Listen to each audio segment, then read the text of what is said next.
नमस्कार, आपके साथ मैं हूं साक्षी जोशी और आप देख रहे हैं 5 की पंचायत। और 5 की पंचायत में आज मुद्दा जिस पर हमने अभी तक चर्चा की वो था, क्या भारत में भड़काऊ भाषणों पर जीरो टॉलरेंस अब अपना लेना चाहिए, क्या इसका वक्त आ गया है। हमारे साथ कई मेहमान मौजूद हैं, उन सभी का तारुफ आपसे एक बार फिर से करा देती हूँ। अंसार रजा साहब जो कि चेयरमैन है गरीब नवाज फाउंडेशन के, महामंडलेश्वर नवल किशोर दास जी हमारे साथ हैं, महामंडलेश्वर स्वामी डॉक्टर उमाकांतानंद सरस्वती जी हैं, मौलाना मकसूद उल हसन कासमी चेयरमैन ऑल इंडिया इमाम काउंसिल के हैं, मौलाना सूफियान निजामी स्पोक्स पर्सन दारुल उलूम फिरंगी महल से हैं, और सोनिया दीदी जो कि साध्वी हैं मुंबई से हमारे साथ जुड़ी हुई हैं। अब हम देख लेते हैं 5 की पंचायत का सेकंड राउंड का सवाल आज क्या है। जहर उगलने वालों की जुबान कौन बंद करेगा। अब सीधे चलना चाहूंगी मैं लखनऊ में, जहां मौलाना सूफियान निजामी साहब मौजूद हैं। निजामी साहब, सिर्फ जाकिर नाइक ही नहीं बल्कि कई भड़काऊ भाषण हमें कई लोगों से सुनने को मिले हैं। ये जो जहर उगलने वाले हैं इनके खिलाफ कैसे निपटा जाए, इनकी जुबान कैसे बंद की जाए, और जाकिर नाइक की खास तौर पर।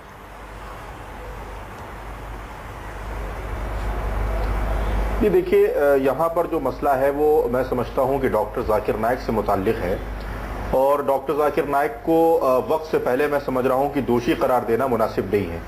हमारी अथॉरिटीज हैं, एनआईए है जो अपना काम करेगी, और सिर्फ किसी आतंकवादी के कह देने से कि वो किसी शख्स के को फॉलो करता था या उसने उस फेसबुक पर पोस्ट किया है, तो इतनी जल्दी डॉक्टर जाकिर नाइक जो 25 साल से इस मुल्क के अंदर अपनी खिदमत अंजाम दे रहे हैं, वो कहा नहीं उन्होंने, वो दिख रहा है।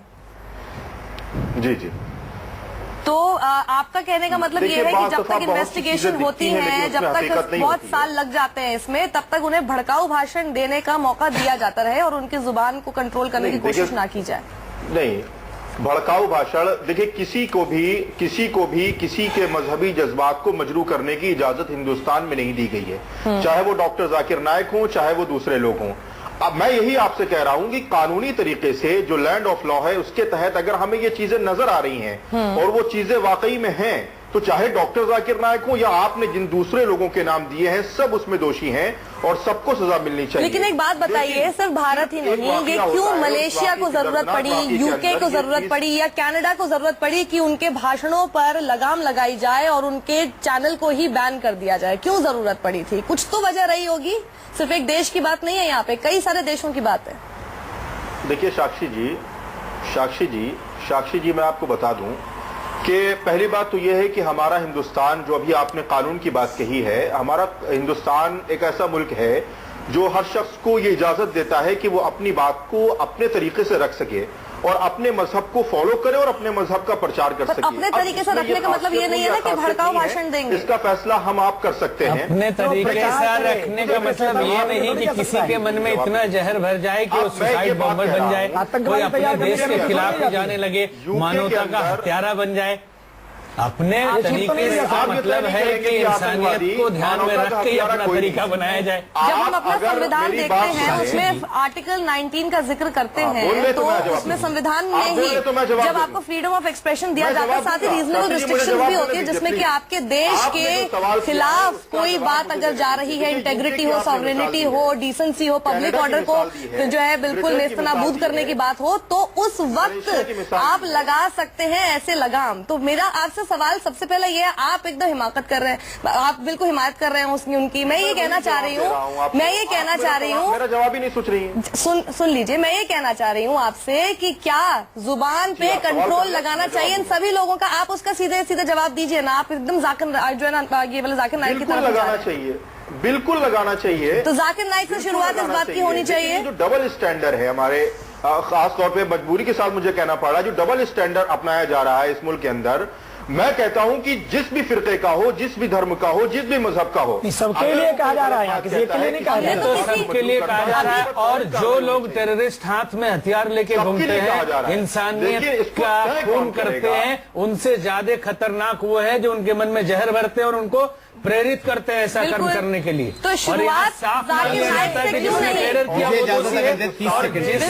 प्रेरित किया वो दोषी है ही नहीं, सबसे बड़ा दोषी तो वो है के खिलाफ लोगों को ट्रेनिंग देते हैं, उनको सुफियान साहब सिखाते हैं, वो सब निजामी साहब सुनिए, आप बोलिए, फिर उसके बाद आप भी कुछ जहाँ पर उनको निजामी साहब बात ये है सब जिम्मेदार। देखिए, जो लफ्ज अकबरुद्दीन ओवैसी ने कहा था कि 15 मिनट के लिए पुलिस हटा दो, वो जुमला भी मुझे याद है।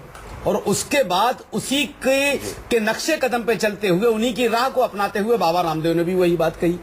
आखिर बाबा रामदेव क्यों छुट्टा घूम रहे हैं? वो वैसी तो 15-11 दिन जेल काट के आ गए उसी जुमले पर। एक बात।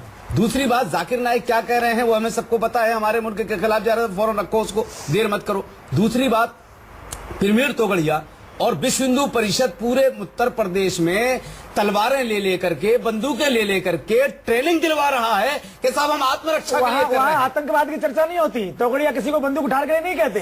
मुसलमानों को निकालने की बात कर रहे हैं, का कलंक नहीं हुआ। मुसलमानों को निकालने की बात कर रहे हैं। ये कहती है जिस तरह से कांग्रेस ने भारत कर दिया, उस तरह से मुसलमानों को स्वागत कर देना चाहिए। अभी किसी का कलंक कर दो।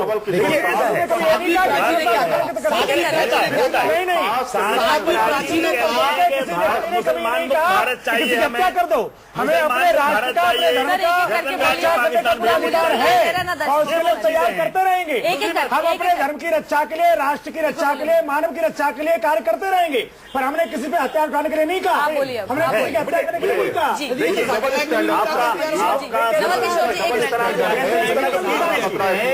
कैसे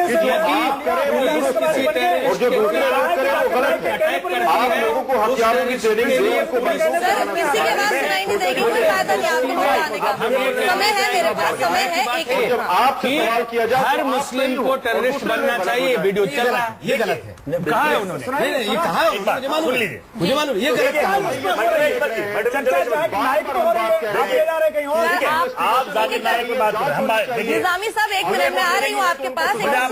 हाँ बिल्कुल, बोलिए।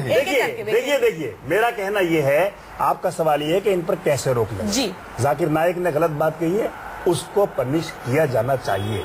हमारा खतरा यह है कि जो एनआईए रोहिणी सालियान से कहती है कि साध्वी प्रज्ञा सिंह ठाकुर जो मालीगांव के बम विलास नंबर के, उस पर आप सुनो जाइए। इस पर मैं सीधे रिएक्शन जाना जो एनआईए कहती है साध्वी प्रज्ञा सोनिया जी का रिएक्शन इस पर कैसा भरोसा कर ले? ठीक है, ये आपका जवाब है। सिंगल वन साइड, ये आपका जवाब हम ले लेते हैं। ये सवालों के घेरे में है। समझ आ गया, जांच करेगा। आपका मुद्दा समझ आ गया। साध्वी सोनिया जी बोलना चाहती हैं। जी, आपका रिएक्शन इस पर। साक्षी जी, मैं काफी देर से पूरी बात सुन रही हूँ। 3-4 बातें मैं रखना चाहती हूँ। आप प्लीज उसे सब जने ध्यान से सुन ले, उसके बाद रिएक्ट करें।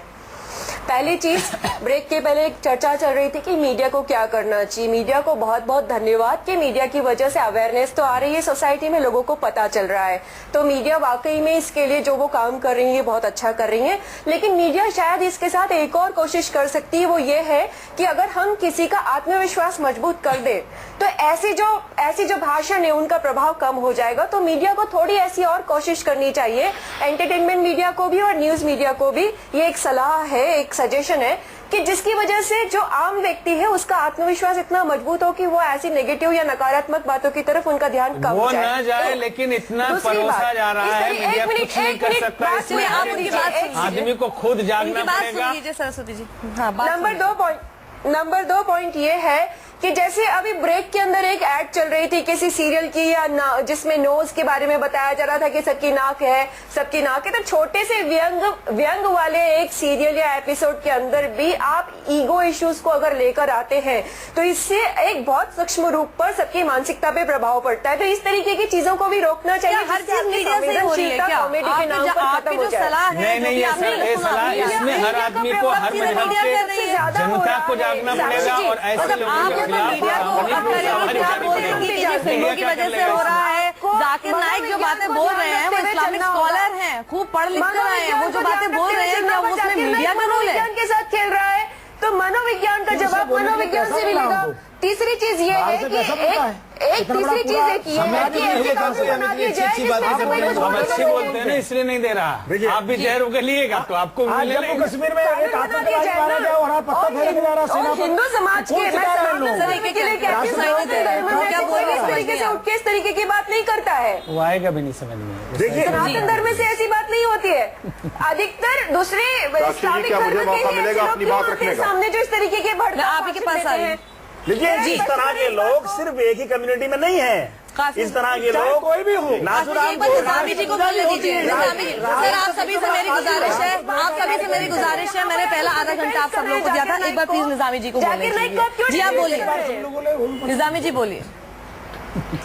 देखिए, मैं साक्षी जी, यही आपने मुझसे जो सवाल किया था कि इसका हल क्या है, मैं आपसे यही कह रहा था कि हम जितने लोग यहाँ बैठे हैं, खास तौर पे तीनों हजरात का ये कहना है कि अगर उसमें दोषी करार उनको पाया जाता है और वो दोषी माने जाते हैं तो उनको सजा मिलनी चाहिए।